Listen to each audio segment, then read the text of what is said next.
नमस्कार प्यारे छात्रों। मैं डॉक्टर आनंद बख्शी बीकॉम भाग 2 सत्र 3 में आपको जो किताब है ज्ञानदा, इसमें जो एक लेसन है हिम्मत और ज़िंदगी, उसका एक ऑडियो मैंने इसके पहले भेजा था, जिसमें हमने इस पाठ का कुछ भाग हमने देखा था। उसके आगे आज हम पढ़ेंगे, इसको समझेंगे। साहस की ज़िंदगी सबसे बड़ी ज़िंदगी होती है, यानी जो साहस भरी ज़िंदगी जीता है उसकी ज़िंदगी सबसे बड़ी होती है। ऐसी ज़िंदगी की सबसे बड़ी पहचान ये है कि वह बिल्कुल निडर, बिल्कुल बेखौफ होती है। यानी ऐसी ज़िंदगी की सबसे बड़ी विशेषता ये है, उसकी पहचान ये है कि उसकी ज़िंदगी बेखौफ और बिल्कुल निडर होती है। यानी वो किसी से डरता नहीं है, किसी का खौफ उसे नहीं रहता। साहसी मनुष्य की पहली पहचान ये है कि वह इस बात की चिंता नहीं करता कि तमाशा देखने वाले लोग उसके बारे में क्या सोच रहे हैं। यानी साहसी जो मनुष्य है वो इस बारे में कभी नहीं सोचता कि लोग उसके बारे में क्या सोच रहे हैं। उसे लोगों की चिंता नहीं रहती, लोगों की फिक्र उसे नहीं रहती। जनमत की उपेक्षा करके जीने वाला आदमी दुनिया की असली ताकत होता है। यानी जनमत यानी लोग उसके बारे में क्या सोचते हैं, उसके कार्य के बारे में क्या सोचते हैं, उसके सफलता और विफलता के बारे में क्या सोचते हैं, इसका विचार साहसी व्यक्ति नहीं करता। वो सिर्फ अपना कार्य करता है।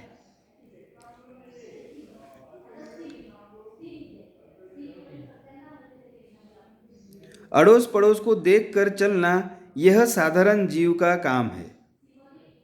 यानी भाई अड़ोस पड़ोस के बारे में सोच कर चलना, यानी ये कौन कहेगा, मेरे पड़ोसी क्या कहेंगे, बाजू वाला क्या कहेगा, ये सब देख कर चलना ये साधारण जीव का काम है।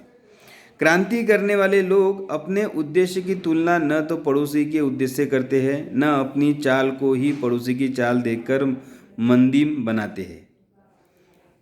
यानी साधारण लोगों की अपेक्षा जो क्रांति करने वाले जो लोग होते हैं वो किसी व्यक्ति के बारे में या समाज के बारे में वो चिंता नहीं करते।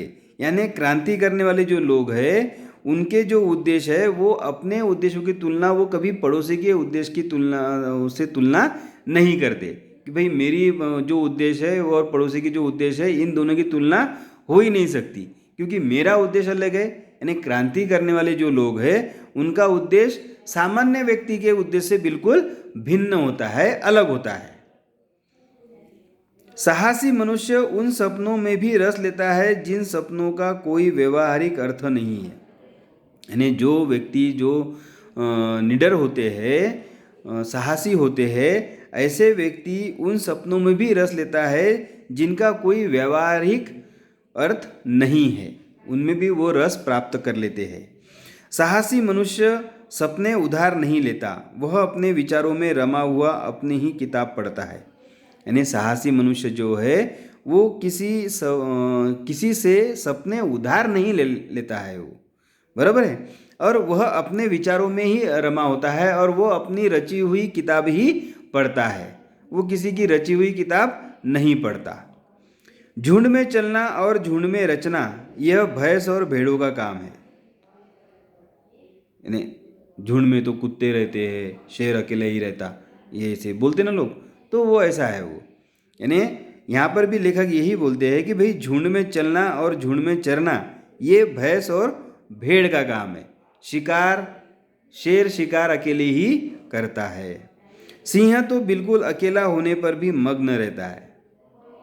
यानी भेड़ और भैंसे जो है ये हमेशा झुंड में रहते, बराबर है, लेकिन साहसी व्यक्ति जो है वो हमेशा अकेले ही मगन रहता है। शेर जो है वो अकेला भी रहा तो भी वो अपने आप में मग्न रहता है, उसको किसी का डर नहीं रहता। अर्नाल्ड बेनेट ने एक जगह लिखा है, जो आदमी यह महसूस करता है कि किसी महान निश्चय के समय वह साहस से काम नहीं ले सकता, जिंदगी की चुनौती को कबूल नहीं कर सकता, वह सुखी नहीं हो सकता। यानी एक अंग्रेजी लेखक है जिनका नाम है अर्नाल्ड बेनेट। उन्होंने एक जगह पे ये लिखा है कि जो आदमी यह महसूस करता है कि किसी महान निश्चय के समय वह साहस से काम नहीं ले सकता, यानी भाई किसी अगर उसको बहुत बड़ा निश्चय करना है, कुछ उसने निश्चय किया किसी कार्य के लिए, तो वो साहस से काम नहीं ले सकता, मतलब वो निश्चय नहीं कर पाता, जिंदगी की चुनौतियों को कबूल नहीं कर सकता। यानी ज़िंदगी में जो चुनौतियाँ आती है, जो परेशानियाँ आती है, उससे वो जल्दी घबरा जाता है, उसको वो कबूल नहीं कर पाता, वह सुखी नहीं हो सकता। ऐसा व्यक्ति कभी भी अपने जीवन में सुखी नहीं हो सकता। बड़े मौके पर साहस नहीं दिखाने वाला आदमी बराबर अपनी आत्मा के भीतर एक आवाज़ सुनता रहता है। यानी जैसे जीवन में जब बड़े बड़े मौके आते हैं, ऐसे मौके पर जब कोई व्यक्ति साहस नहीं दिखा पाता, तो उसके आत्मा की भीतर से एक आवाज़ उसको सुनाई पड़ती है। एक ऐसी आवाज़ जिससे वही सुन सकता है और जिसे वह रोक भी नहीं सकता। यानी एक ऐसी आवाज़ भीतर से आती है जिसे सिर्फ वो व्यक्ति ही सुन सकता है, और उसको उस आवाज़ को वो व्यक्ति रोक भी नहीं सकता है। यह आवाज़ उसे बराबर कहती रहती है, और यह आवाज़ उसकी आत्मा से निकलती है और उसे बार बार ये कहती रहती है, तुम साहस नहीं दिखा सके, तुम कायर की तरह भाग खड़े हुए। यानी तुम्हारे जीवन में जो समस्याएं आई, जो कठिनाइयाँ आई थी, तुम उसका मुकाबला साहस और दृढ़ता से नहीं कर सके, तुम कायरता के साथ में वहाँ से भाग चले गए। ऐसी आवाज़ बार बार उसे अंदर से आती है, और उस आवाज़ को वो रोक भी नहीं सकता है। सांसारिक अर्थ में जिसे हम सुख कहते हैं, उसका न मिलना फिर भी इससे कहीं श्रेष्ठ है कि मरने के समय हम अपनी आत्मा से यह धिक्कार सुने कि तुम में हिम्मत की कमी थी, कि तुमसे साहस का अभाव था, कि तुम ठीक वक्त पर जिंदगी से भाग खड़े हुए। यानी सांसारिक अर्थ में हम जिसे सुख कहते हैं, यानी हम जिस बात को सुख कहते हैं, और वो सुख का न मिलना फिर भी, यानी जो सुख है उससे कई ज़्यादा श्रेष्ठ ये था कि हम उस कठिनाइयों को, उस समस्याओं को निडरता से उसका सामना करते, उसको चुनौती देते। जिंदगी को ठीक से जीना हमेशा ही जोखिम झेलना है, और जो आदमी सकुशल जीने के लिए जोखिम की हर जगह पर एक घेरा डालता है, वह अंततः अपने ही घेरों के बीच कैद हो जाता है, और ज़िंदगी का कोई मज़ा उसे नहीं मिल पाता। यानी ज़िंदगी में अगर आपको सुख प्राप्त करना है, आनंद से अगर आपको अपना जीवन बिताना है, तो तुमको जितने भी जोखिम मिलेंगे उसका साहस के साथ, दृढ़ता के साथ में तुमको उसका मुकाबला करना पड़ेगा, तभी तुम खुशी के साथ अपना जीवन व्यतीत कर सकते हो। और अगर आपने ऐसा नहीं किया तो आप उस घेरे में फंसकर रह जाते हो, फिर आपको अपने जीवन में कभी सुख प्राप्त नहीं हो सकता, क्योंकि जोखिम से बचने की कोशिश में असल में उसने जिंदगी को ही आने से रोक रखा है। यानी जो व्यक्ति जोखिम से बचना चाहता है, समस्याओं से बचना चाहता है, ऐसा व्यक्ति क्या करता है, जिंदगी को ही अपने पास आने नहीं देता। वह व्यक्ति उस चक्रव्यूह में फंसकर रह जाता है। जिंदगी से अंत में हम उतना ही पाते हैं जितनी उसमें पूंजी लगाते हैं। यानी हम अपने जीवन से उतना ही पाते हैं जितनी हम उसमें पूंजी इन्वेस्ट करते हैं, लगाते हैं, उतना ही ज़िंदगी हमको देती है। तुम जितना ज़िंदगी को दोगे उतना ही ज़िंदगी तुमको वापस देंगी। बराबर है? तुम जितना जीने की कोशिश करोगे उतना ज़िंदगी तुमको देते रहेंगी। अगर तुम एक ही जगह में फंस कर रह गए तो तुमको उतना ही मिलने वाला है, उससे ज़्यादा नहीं। यह पूंजी लगाना जिंदगी के संकटों का सामना करना है। और ये पूंजी है कौन सी? तो जिंदगी में जो समस्याएं आती है, जो संकट आते हैं, उसका सामना करना।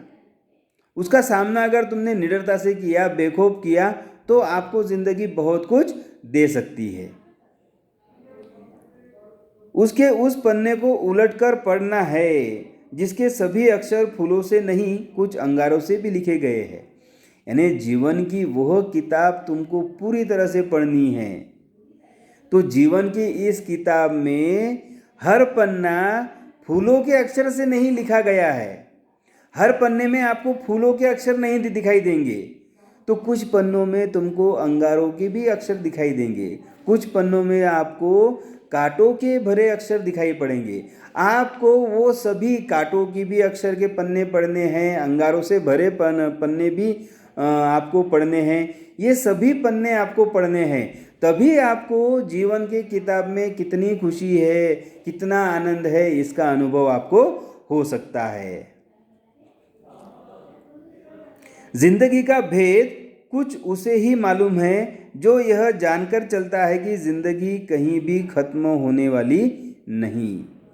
यानी लेखक यहाँ पर ये बोलते हैं कि भाई जिंदगी का जो रहस्य है वो वही व्यक्ति जान सकता है जिसे ये पता है कि जिंदगी कभी भी खत्म होने वाली नहीं है। वही व्यक्ति जिंदगी के रहस्य को जान सकता है। अरे वो जीवन के साधकों, तुम निचली डाल का फूल तोड़कर लौटे जा रहे हो, तो फिर फुनगी पर का वह लाल लाल आम किसके वास्ते है? यानी लेखक बोलते हैं कि अरे वो जीवन के साधकों, वो जीवन के साधक, तुमने जो फूल तोड़ा है वो तो पेड़ के निचली डाल से ही है, निचली डाल का ही है, तुम तो ऊपर चढ़े ही नहीं। यानी जीवन के इस पेड़ के जो नीचे की डाल का जो फूल है तुमने वही तोड़ा है। तुम अगर जीवन के इस पेड़ में थोड़ा और ऊपर चढ़ते, थोड़ा और ऊपर चढ़ते, तो वो जो लाल लाल आम है वो किसके लिए है? तुमने तो उसका आनंद लिया ही नहीं। तुमने तो वो लाल लाल जो पका हुआ आम है उसको तो तुमने चखा ही नहीं। यानी जिंदगी का तुमने असली मजा लिया ही नहीं है।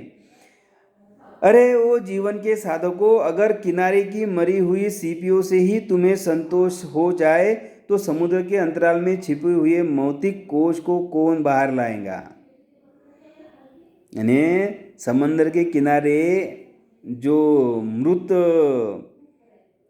सीप है, मरी हुई जो सीप है, जो शंख है, अगर तुम्हें उसी से ही संतुष्टि प्राप्त हो गई, तो समंदर के अंदर जो हीरे जवाहरात है, अलग अलग प्रकार के जो जवाहर मोती है, जवाहर है, वो तो तुमने लाए ही नहीं, उसे तुमने प्राप्त किया ही नहीं है। अगर तुमको वो प्राप्त हो जाते, अगर तुम उसे लाने चले जाते, अगर तुमको प्राप्त हो जाते, तुमको उससे भी ज़्यादा आनंद मिलता, उससे भी ज़्यादा खुशी तुमको प्राप्त होती थी। दुनिया में जितने भी मंजे बिखेरे गए हैं उनमें तुम्हारा भी हिस्सा है। यानी दुनिया में जितने भी मजे बिखरे गए हैं उसमें आपका भी हिस्सा है। आप उन मज़ों का भी हिस्सेदार बनो, उसका भी मज़ा आप लो।